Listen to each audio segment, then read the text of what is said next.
कारण संविधानाने सांगितलंय की ज्यांच्या शासकीय नोंदी सापडल्यात त्यांना आरक्षण आणि न्याय दिला पाहिजे आणि हे सरकारचं क्रमप्राप्त असतं. मनोज जरांगेंना थांबवणं गरजेचं आहे, नाहीतर सरकार हायजॅक होईल. अजित पवार मनोज जरांगेंविरोधात स्टेटमेंटवर स्टेटमेंट देत आहेत. मनोज जरांगे पाटील सांगतायत आरक्षणाशिवाय आता मुंबईतून मागं हटणं शक्य होणार नाहीये. ज्याला जे करायचंय त्यांनी ते करा.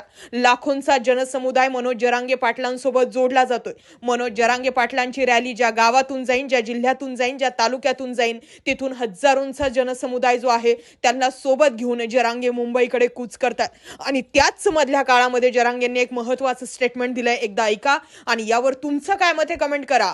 जास्तीत जास्त हा व्हिडिओ व्हायरल करा.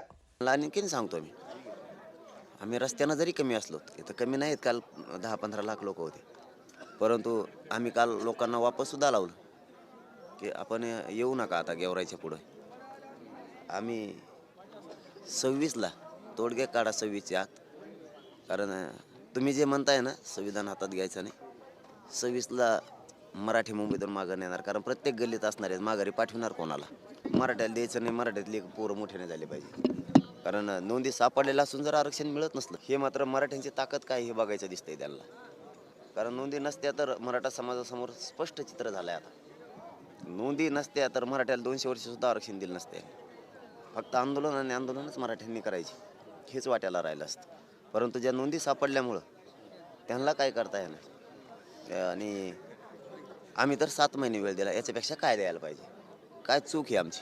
मराठा समाजाची अशी काय चूक आहे की तुम्हाला 7 महिने वेळ दिला आणि आम्ही आमच्या गावाकडेच राहिलो, तुमच्या गावाकडं नाही आलो? बघूया 2 दिवस वाट नसतात, त्यांनी सुद्धा आता आमच्या गावात यायचं नाही. हे सगळे सोयऱ्यांचं उलटं गेले तर सुईचं जावं. आम्ही हट्टे नाही आहेत, समाजालाही माहिती आमची चूक पण काय नाही.